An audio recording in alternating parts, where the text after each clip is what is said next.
Hey, this is Coach Matt, off-ice strength and conditioning coach for figure skaters, and we have already completed the strength training program. Hopefully you've been able to watch those videos. Now we're moving on to the conditioning program. And again, this entire training program is based upon doing something at home and having zero equipment. So if you have some equipment, you can throw that into some of the things that we're doing, but this is assuming you have no equipment whatsoever. And how would you do your strength and conditioning program at home as a figure skater while the gyms and the ice rinks are closed? So let's get into the conditioning program. So when it comes to conditioning, we're going to make it very easy. We're going to look at two different types of conditioning, aerobic and anaerobic. So this first video is aerobic. So this is going to be just me talking. You don't need to watch me do aerobic work. So I've written some things out, and so what we're going to look at is we're doing aerobic training. So a couple key things with this. Number one is the time is 20 minutes. You want to do something continuously for 20 minutes. And continuously is the key word. If you look what I wrote here, LISS. That stands for low intensity steady state. That means we're doing some sort of activity. Our heart rate is going to be fairly low, or lower than it would be, you'll see with the anaerobic, and we're doing it constantly. There's no breaks. So once you start and the clock starts running, you need to go for 20 minutes without taking a break. So what we're doing here is time is 20 minutes. There's no stopping. The next thing, the heart rate. This is the key thing, and you'll see with all this, is finding out what the heart rate is. We need a heart rate of between 130 and 150. I wrote a second number between 22 and 25. So let's explain what the 22 and the 25 means. So for some of you, you may have a heart rate monitor. That takes a lot of the guesswork out. While you're doing your aerobic work, you just look at the heart rate monitor. Some of you that might have a bike or a machine, it's really easy. It's on the machine. It's either between 130 and 150 or it's not. If it's over 150, you're working too hard. If it's under 130, you're not working hard enough. Most of you, 140 would probably be too low. 130 is going to be pretty low, but this is just general recommendations. So how do we determine, or what does that mean with the 22 and the 25? So it's hard to take this while you're doing the activity, but it can be done. It's a lot easier during the interval training, you'll see. So you're going to take two fingers, you're going to place it on the inside, the outside part of the wrist. Two fingers right here. You want to find your pulse. You don't need to push hard. Already I found my pulse. 1, 2, 3, 4, and I'm counting it. So what you would do is you would count the number of pulses in a 10-second period. That number that you get needs to be, what did I write? Between 22 and 25. If it's getting over 25, you're working too hard. If it's 22, 23, you're at the very bottom. Okay, so back to some of the stuff on the chart here. So we looked at the time, 20 minutes. The heart rate, which is important. Don't just do something for 20 minutes and assume that it's aerobic. Your heart rate needs to be in the right range.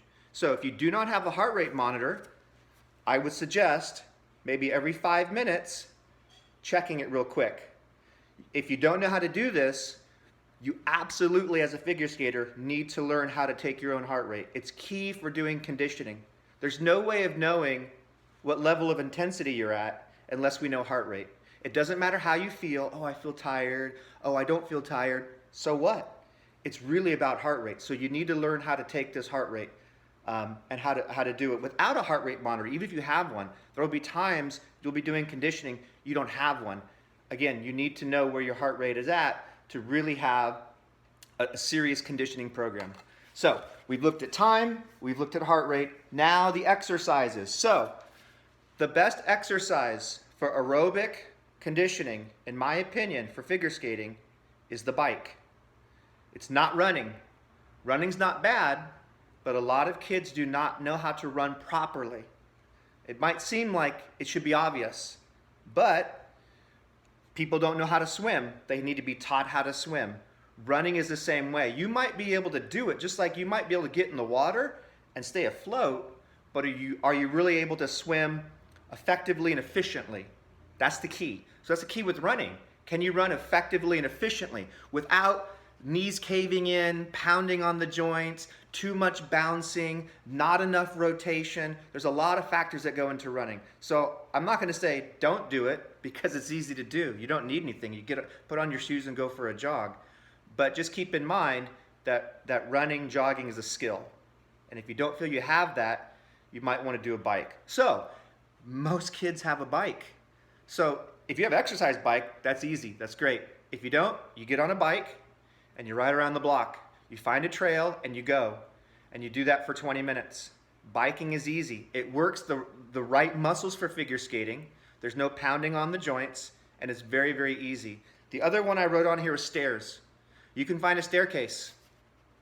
Go up and down, up and down. I'll be honest, it's boring. I've done it a few times. But if you have no other equipment and you need to get your heart rate up to that 150, that's something to do.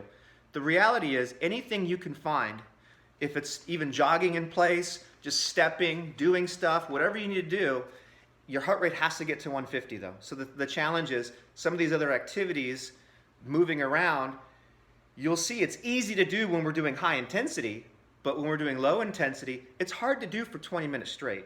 That's where biking is easy, jogging is easy too if you can do it right, and going up and down the stairs. So that's aerobic work. The frequency, you're going to do this 3 to 6 times a week. So keep in mind, this home training program we're doing is because the rinks are closed, the gyms are closed. You went from doing a lot of activity to zero activity. A big part of figure skating is aerobic fitness. Most of the kids have lost that. There's no aerobic work. So my suggestion, do this 6 days a week. Do every day 20 minutes, some form of aerobic training. 3 days would be minimal. Okay? Most of these kids, you know, they're on the ice 6-7 days a week. That's been knocked off. So now all of a sudden, aerobic fitness is really dropping down. We need to pump that up. And it's easy. It's 20 minutes. Okay? It doesn't take a whole lot of time. Some of you may want to go a little bit more, 30 minutes max, 20 minutes, 25. You really don't need to be doing much more than that because you have more work to do. We have our strength training program, and then you'll see in the next video, we have our anaerobic training. So that's aerobic fitness.